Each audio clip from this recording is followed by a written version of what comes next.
Welcome back, my name is Kerry, and today I'm going to give you the very first look at the Orca Sandpiper. Last week some footage surfaced of a small footprint prefab home with a look I figured people would be excited about, so I decided to follow up in person to see it for myself and of course shoot some video for the good people who tune in on YouTube. It ended up being well worth the trip because the finishing touches, including staging, had just been put on the Sandpiper pod, which I think is currently the newest of its kind in the space. Even though I had a couple minor flight issues and ended up setting up a makeshift sleepaway camp in the corner of the Calgary airport, I do really enjoy making this style of video, so if you want to see more like it, give the old like button a tap for the YouTube algorithm. If you've been following the prefab home industry lately, a popular category is small, well-built homes, so there likely will be more on the way, but for today, this is the new. The company I'm talking about is Orca, who just released their first built-out small footprint modular that is available now. What I'm going to do is bring you up to speed on the company, check out their brand new home, and get into their pricing.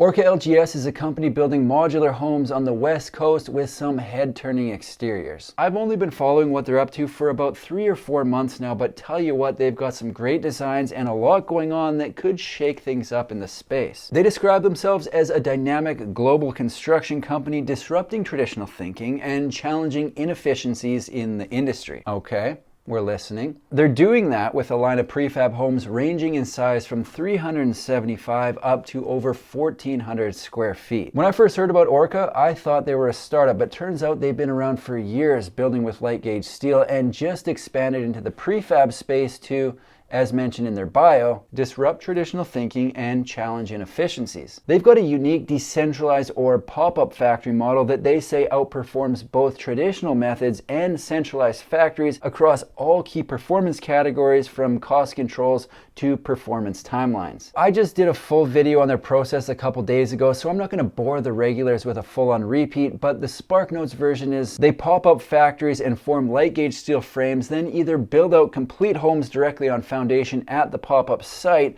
or to be moved elsewhere, which is the case for the home I'm looking at today. Why this matters is because I get people tuning into my channel from all over the world looking for homes to buy, but often the home they like doesn't ship to the location they're at, limiting what's actually feasible to buy. Apparently Orca will send out a pop-up factory anywhere that they get 30 orders, meaning for the first time ever, these could potentially be an option for every person watching. Before actually getting up in the Sandpiper and touring around, I talked to Steven from Orca to hear some of the ideas they had for this build. I'm here with Steven from Orca, and behind us we have the Sandpiper. It's just finished. It's 418 square feet. What was the idea behind this design? So the Sandpiper was brought in as a model that would be an ADU, accessory dwelling unit. Who are you getting the most interest from for the Sandpiper?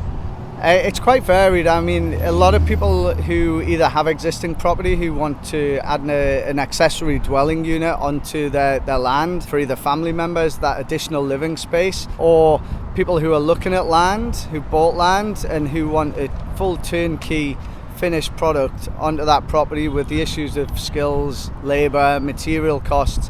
They love the idea of the Sandpiper just being dropped straight onto their property. And when it gets delivered, before it arrives, are people building a foundation, or what does the Sandpiper sit on? There's a few options. The customer has to have the foundation with concrete perimeter wall, so we can drop the pod on and hook up to the services. That tends to be the best option. The pods can go on helical screw piles, and we can help customers think through all of that as well. I get a lot of people who tune in from California specifically looking for ADU options. How far will you deliver one of these things? So we'll go throughout British Columbia. We'll go to West Coast USA. We'll do Washington State, California State. Is there a point where the cost to ship it just becomes too much that it doesn't make sense? Yeah, I mean, it really comes down to the customer's budget. You know, we've got customers who just can't get the trades and people to build in California State. They're such hard to reach areas and getting that labor. And it really comes down to the budget of, if the client's got the budget, they're happy to pay the shipping. What would you say separates a pod from Orca as opposed to some of the other things that are available out there right now? Yeah, I think we've got a product that's real high quality, high performance, it's low maintenance. We really try to bring the outdoors inside, so you have the 16-foot sliding doors. You can really use that space. It's really well utilized. So we've got the Murphy bed in there, you've got the bathroom, you've got the kitchen, living area, and then the sliding doors just really opens it up. I know this specific unit is built for BC, but if someone ordered one for the States, what's that process look like? Our units are certified through Intertech, so the same certification can be applied throughout BC and also the US. Before I jump into this thing, are there any features that you think are a must-see? The aesthetics of the building blend into the landscape. That's also what we're really passionate about. As well as it being a low maintenance product at a really good price point. And that's really where we're at. It's a sustainable, low maintenance and high performing product. What is the price of this unit?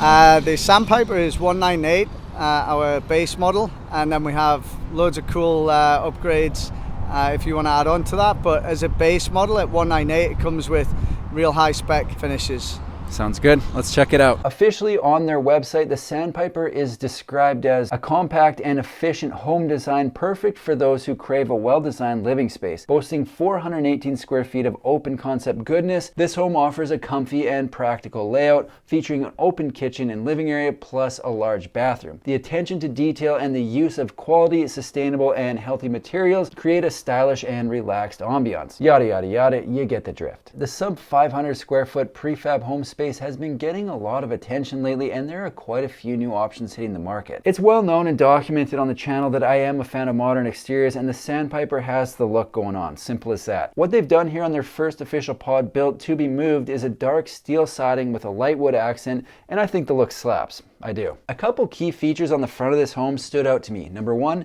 the overhang with built-in lighting. This is something that gets attached on site after the home has been delivered, but I think it adds a bit of depth to the structure and would also be a nice addition on rainy days while you're fumbling with your keys. Maybe you drop your phone in the process, then the handle on the grocery bag breaks. With the Sandpiper, at least you'll be dry and able to see the carnage if you're getting back at night. I didn't get to see it lit up at night, but I can only assume that the exterior lights on either side of the 16-foot door combined with the 4 recessed lights in the overhang are going to look very inviting. The second standout feature on the front of the home that needs to be mentioned a second time, or possibly third, is the 16-foot glass door that opens into the living space. I like this because you can't sleep on natural light in a small space, and 16 feet of glass is going to let in plenty. On top of that, when this sucker is popped open, it pretty much allows people to remove a wall, and if you live in a decent climate, that's going to add some flexibility to the space for indoor-outdoor flow. It sounds like a lot of the interest they're getting on the pod is for ADUs or accessory dwelling units, and with that in mind, I like how they have a solid wall with no windows on one side because an ADU is most likely going to be tucked up to a property line. I'm guessing the plan can be flipped end to end depending on the property and which side the home is going to be set. Inside, the Sandpiper is a studio with an open living space that doubles as the bedroom. In the space, they've got a Murphy bed, couch, and a chair in the main section of the home, then a table with 4 chairs in the kitchen.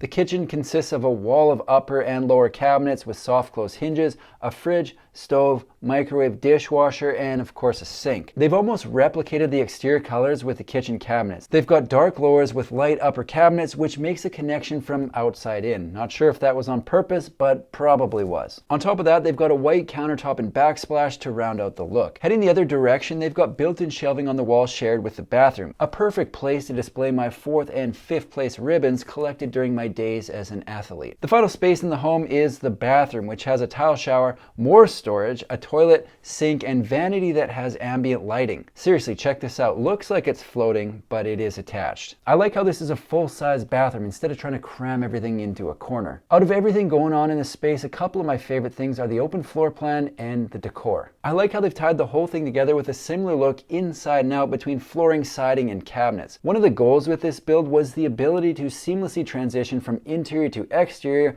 with the 16-foot opening, and having a similar feel in both spaces prices definitely helps to accomplish that. Before I wrap this thing up, I am going to get into their pricing, but keep in mind prices can and usually do change, but will be accurate at the time of posting this video. The Sandpiper, as shown with everything you see here, is $220,000. The Sandpiper was just released by Orca, and I think it turned out great. There are only so many ways to lay out a small space, but they managed to differentiate their build with added features and style. The pop-up factory model is a fascinating setup, and I'm interested to watch as more homes get built and more pop-ups announced. I like the look of the homes they're building over at Orca, so you better believe I'll be following along with what they're up to and posting updates right here on my YouTube channel. That's all I've got for today. If you like manufactured home videos, make sure to subscribe to my channel because I've got new ones coming out every single week. Thanks for watching.